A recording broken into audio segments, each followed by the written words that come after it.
Pemirsa, vonis terdakwa kasus pencabulan santriwati di Jombang Subhi Azal Sani lebih rendah dari tuntutan jaksa.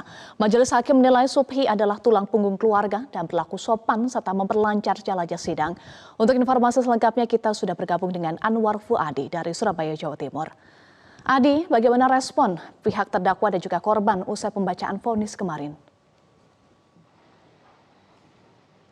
Ya Eva, setelah proses hukum yang cukup panjang, bahkan pelaporan pertamanya ini pada tahun 2017, lalu kemudian proses persidangan yang berlangsung selama 5 bulan sejak 18 Juli 2022 lalu, akhirnya kemarin pada 17 November 2022, Majelis Hakim membacakan vonis untuk Subki Azal Sani. Memang vonisnya adalah 7 tahun penjara. Ia dikenakan pasal 289 junto pasal 65 ayat 1 KUHP, dan ini vonisnya jauh lebih rendah daripada tuntutan jaksa yang sebelumnya adalah 16 tahun. Vonis ini bahkan tidak sampai setengah dari tuntutan jaksa penuntut umum.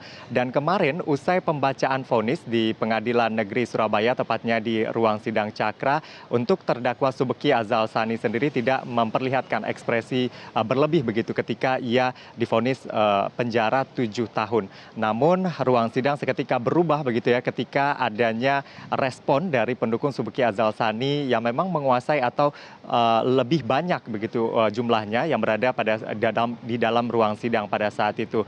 Bahkan istri dari Subki Azal Sani ini sempat meneriaki hakim karena ia menganggap bahwa putusan terhadap suaminya ini adalah putusan yang zalim.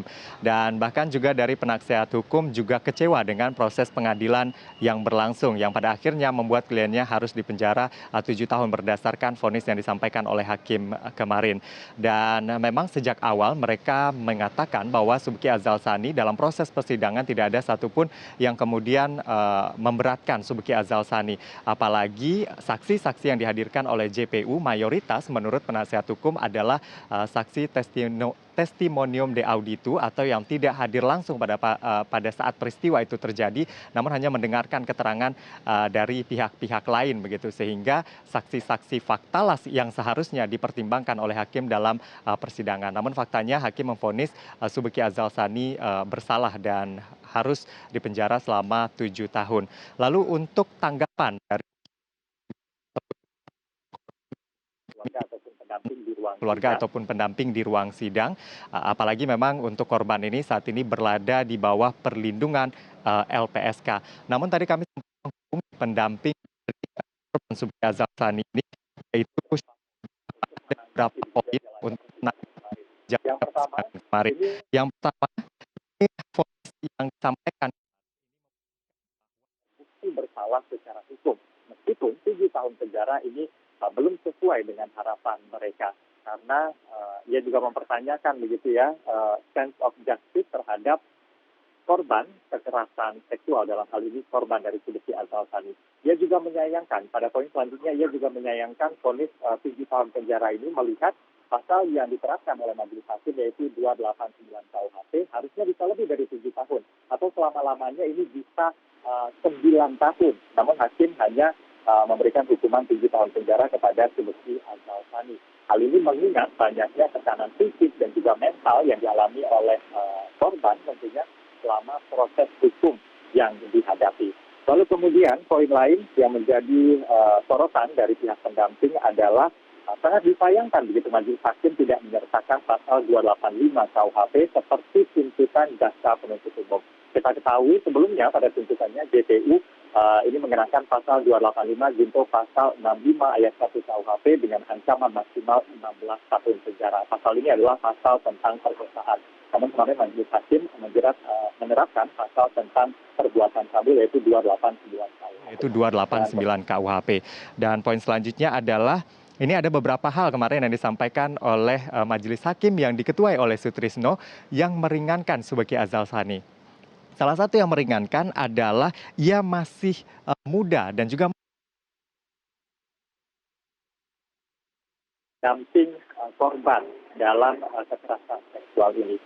Selanjutnya, ia mendukung penuh jaksa penuntut umum untuk melakukan banding karena memang tuntutannya vonis yang disampaikan hakim kemarin ini jauh dari tuntutan jaksa penuntut umum. Dan ketiga, ada juga yang disoroti kemarin pada saat persidangan gitu ya oleh kasus korban. Salah satunya adalah adanya reaksi berlebih begitu dari para pendukung dan juga keluarga Subhi Azal Sani, bahkan sempat juga meneriaki polisi, bahkan jurnalis yang bertugas pada saat persidangan tersebut juga menjadi salah satu objek begitu ya dari pihak keluarga ataupun simpatisan dari Subhi Azal Sani. Ini menunjukkan adanya arogansi, dan ini tentunya tidak heran juga apabila korban dan saksi sering mendapatkan intimidasi dari pihak terdakwa.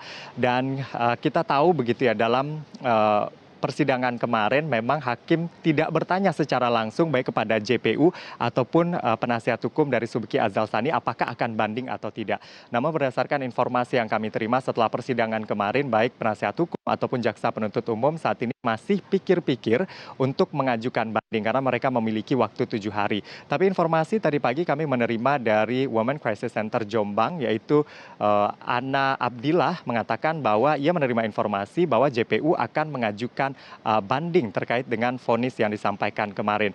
Tadi kami juga sempat konfirmasi kepada JPU, salah satunya adalah Kajari Jombang, yaitu Tengku Firdaus, dan dikatakan oleh Tengku Firdaus bahwa pihaknya untuk saat ini masih memanfaatkan waktu 7 hari untuk mempelajari vonis kemarin, sehingga nanti baru bisa ditentukan apakah akan banding atau tidak. Kita akan sama-sama tunggu langkah hukum selanjutnya. Namun setidaknya untuk tingkat pertama proses hukumnya sudah selesai. Eva. Baik, terima kasih Anwar Fuadi untuk informasi Anda.